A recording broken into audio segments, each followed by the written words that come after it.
اللہ الرحمن الرحیم. جناب ڈاکٹر سلمان حسیب صاحب، ڈاکٹر شعیب نیازی صاحب، ڈاکٹر مدثر نواز صاحب، ڈاکٹر عمران بھٹی صاحب، محترمہ سمینہ ناز صاحبہ اور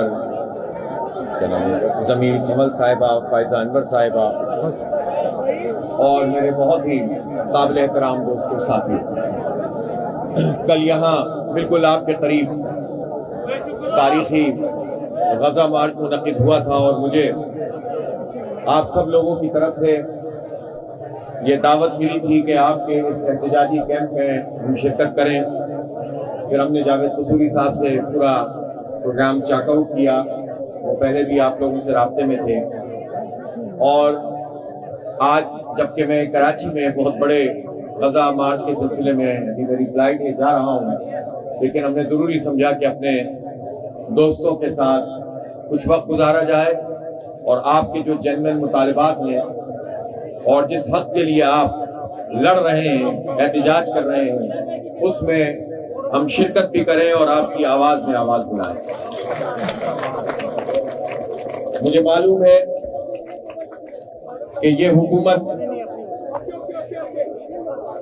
حکومت جس طرح سے معرض وجود میں آئی ہے، یہ خود کسی ٹھیکے پہ دی گئی حکومت ہے. اس لیے بنیادی ضرورت کی چیزیں بھی یہ ٹھیکے پر ہی لینا چاہتے ہیں اور اپنی ذمہ داریاں ادا نہیں کرنا چاہتے. ہمیں معلوم ہے کہ یہ پنجاب سمیت پورے پاکستان کے مسترد شدہ عناصر ہیں. انہیں لوگوں نے ٹھکرا دیا، مسترد کر دیا، لیکن اسٹیبلشمنٹ کے سہارے سے فارم 47 کی بنیاد پر یہ آ کر مسلط ہوئے ہیں.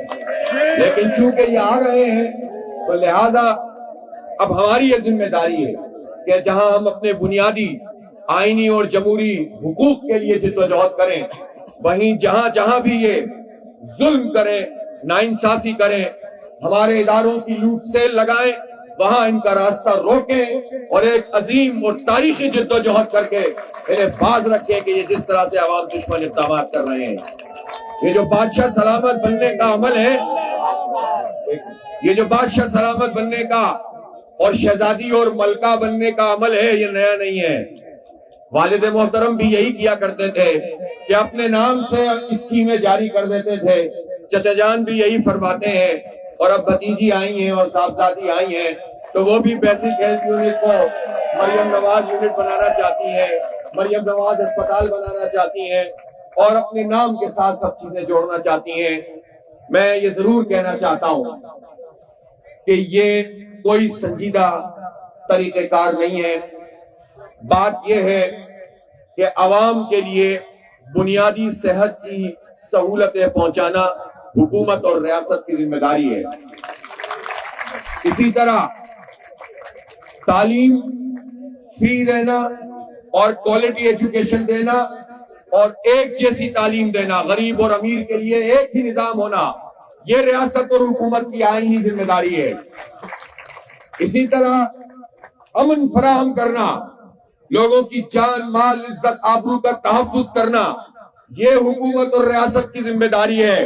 لیکن بدقسمتی سے ہم پر وہ حکومت مسلط ہے، نہ ہمیں تعلیم دیتے ہیں، نہ ہمیں صحت کی سہولت دیتے ہیں اور نہ ہمیں امن دیتے ہیں. پھر کس لیے یہاں کر اقتدار میں موجود ہیں؟ صرف اپنے نام اداروں کے اوپر لکھوا کر اور ہمارے جو پہلے سے موجود ادارے ہیں انہیں آؤٹ سورس کر کے یہ اس ایجنڈے کی تکمیل کرنا چاہتے ہیں کہ جس میں تمام چیزیں عوام کی دسترس سے باہر ہو جائیں.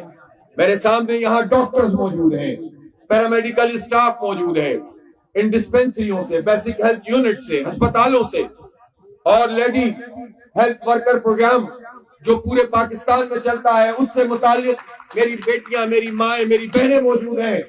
میں یہ سمجھتا ہوں کہ ان میں سے اگر کسی ایک فرد کی بھی نوکری گئی تو ہم تعاقب کریں گے اور اس حکومت کو نہیں چھوڑیں گے. یہ کون سا طریقہ ہے؟ یہ کون سا طریقہ ہے کہ آپ ٹھیکے پہ پورے نظام کو چلائیں؟ یہ آپ حکومت میں اس لیے نہیں ہے، اگر آپ آ ہی گئے ہیں تو کم از کم ان چیزوں کا تو تحفظ کیجئے جو پہلے سے چلی آ رہی ہیں. اس لیے 350 جو ہمارے ہیلتھ کے ادارے ہیں 315 کے قریب ہے نا جن کو یہ آؤٹ سورس کرنا چاہ رہے ہیں, اور کیا نام لکھ رہے ہیں Maryam Nawaz 2400 BHU basic health unit جو ایک بنیادی ضرورت ہے اس کو بھی یہ آؤٹ سورس کر رہے ہیں, اور RHC 300 RHC rural health care programme جو ہوتا ہے 300 تو یہ 300 کے قریب ہے. اور اس سب کو اگر آپ اس طرح سے ٹھیکے پہ دیں گے تو کیسے, پھر آپ کیا کر رہے ہیں؟ میں یہ سمجھتا ہوں کہ یہ بہت بڑا ظلم ہے, بہت بڑی زیادتی ہے کہ صحت سے آپ بری ذمہ ہوں. جو کام کرنے والے ہیں, جو کانٹریکٹ پر آپ نے اتنے عرصے سے ایڈ ہاک پہ ملازمین رکھے ہوئے ہیں, ان کا یہ حق ہے کہ ان کو ریگولر کیا جائے, ریگولرائز کیا جائے, بجائے اس کے کہ آپ انہیں سر سے اتارنے کے چکر میں آپ موبائل کے کارڈ پہ بھی ٹیکس لیتے ہیں, آپ پیٹرول کی لیوی ہم سے وصول کرتے ہیں, آپ ہمارے بجلی کے بلوں میں ٹیکس لگاتے ہیں, آپ تنخواہ دار لوگوں کی تنخواہوں میں سے ٹیکس کاٹ رہے ہیں, اس کا سلیب ریوائز کرنے کے لیے تیار نہیں ہے. ٹیکس تم ہم سے لو اور اداروں کی لوٹ سے لگاؤ, یہ نہیں چلے گا. ہم اپنے اداروں کو بہترین بھی بنانا چاہتے ہیں اور چلانا بھی چاہتے ہیں, اور مجھے یقین ہے کہ جو ورکرز یہاں پر موجود ہیں, جو ڈاکٹرز موجود ہیں, جو پیرامیڈیکل اسٹاف موجود ہے, جو نرسز ہیں, یہ سارے کے سارے انشاءاللہ اپنے ان اداروں کو 4 چاند لگا سکتے ہیں اور آگے چلا سکتے ہیں, اور یہ کریں گے.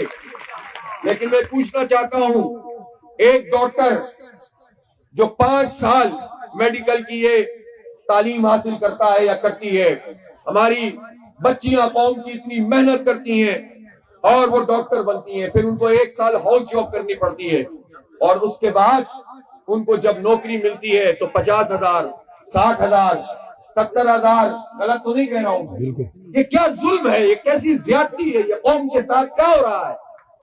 آپ اتنی فیس وصول کرتے ہیں, پرائیویٹ سیکٹر میں لوٹ مار مچی ہوئی ہے, اور پھر اس کے بعد پرائیویٹ اداروں میں دھکے کھاتے رہتے ہیں ہمارے ڈاکٹر, جبکہ ہمیں ڈاکٹرز کی ضرورت ہے, جبکہ ہمارے یہاں ہیلتھ کی فیسلٹیز پوری نہیں ہے, اور اسی لیے پھر پورا برین ڈرین ہوتا ہے. پھر یہ ڈاکٹرز ملک سے باہر جاتے ہیں, اور پاکستان میں ایک صحت کے حوالے سے بحران پیدا ہو رہا ہے. اس بحران میں یہ حکومت اضافہ کر رہی ہے, اس لیے ہم یہ سمجھتے ہیں کہ ان میں سے کوئی ایک ادارہ بھی آؤٹ سورس نہیں ہونا چاہیے.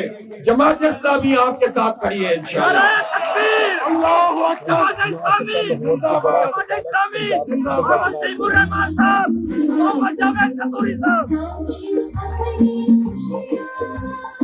اور میں آپ سے یہ بھی کہنا چاہتا ہوں کہ آپ لوگ بھی حالات پر نظر رکھیں. آپ سوچنے سمجھنے والے لوگ ہیں, پڑھے لکھے لوگ ہیں. آپ سوال کریں ان پولیٹیکل پارٹیز سے جو زندہ باد مرد آباد کی سیاست تو کرتے ہیں, شخصیات کی سیاست کرتے ہیں, لیکن کسی ایک جنرل مسئلے میں آپ کے ساتھ آ کر کھڑے نہیں ہوتے.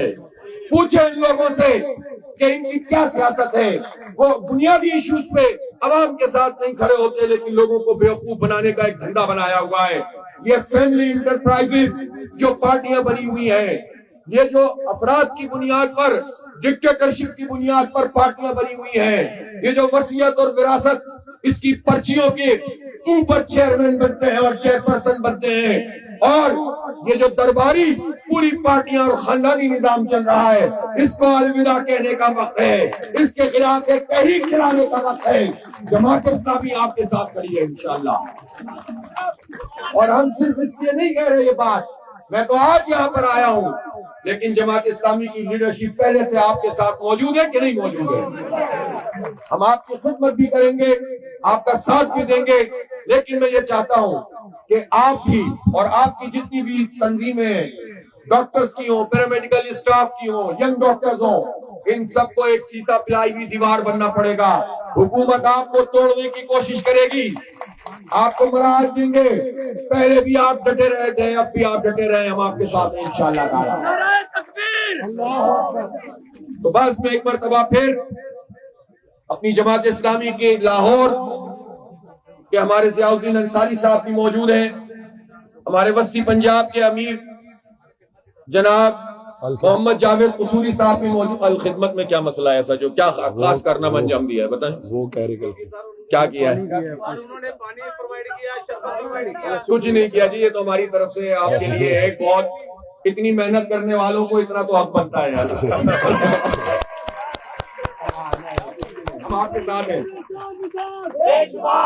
تو ہمارے یہ ضیاء الدین انصاری صاحب، محمد جاوید قصوری صاحب، ہماری پوری ٹیم، فیصل شریف صاحب بھی موجود ہیں. اگر پنجاب حکومت نے طاقت کا استعمال کیا تو میں متوجہ کر رہا ہوں. ٹھیک ہے، تو یہ سب لوگ آپ کے ساتھ کھڑے ہوئے ہیں.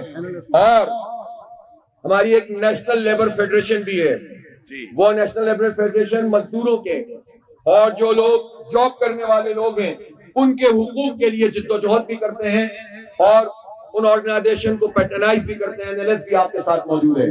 تو جماعت اسلامی ہر دائرے میں آپ کے ساتھ کھڑی ہوئی ہے. اور اس موقع پر میں مریم نواز صاحبہ سے کہنا چاہتا ہوں، آپ خاتون ہونے کا ایڈوانٹیج لیتی ہیں. میں آپ کی شخصیت میں بات نہیں کرنا چاہتا، ہمارا یہ نہ مزاج ہے نہ جماعت اسلامی کا یہ طریقہ کار ہے. لیکن میں یہ ضرور کہنا چاہتا ہوں مریم بی بی، یہ بھی قوم کی بیٹیاں ہیں جو یہاں پر دھکے کھا رہی ہیں، بیٹھ رہی ہیں، سڑک پر آ کر بیٹھ رہی ہیں. شرم کرو اور ان کے حقوق کا تحفظ کرو.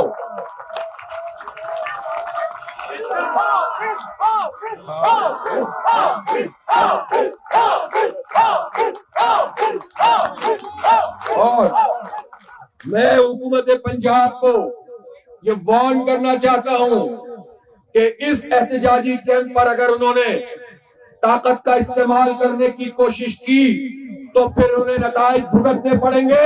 جماعت اسلامی تمہارا پھر گھیراؤ بھی کرے گی. اور یہ مت سمجھو کہ یہ ڈاکٹر اور پیرامیڈیکل اسٹاف ہیں، یہ جماعت اسلامی کا احتجاج ہے. یہ سوچ کر تم کچھ کرنا اور انشاءاللہ آپ کے شانہ بشانہ کھڑے ہوں گے کہ نہیں کھڑے ہوں گے. یہ لیڈرشپ یہاں موجود ہے. ضیاء بھائی کہاں ہیں؟ ضیاء بھائی بھی کہیں ہیں موجود ہیں. یہاں جاوید بھائی موجود ہیں. کوئی ان کے ساتھ کوئی ان کو تکلیف ہو آپ ساتھ کھڑے ہوں گے انشاءاللہ.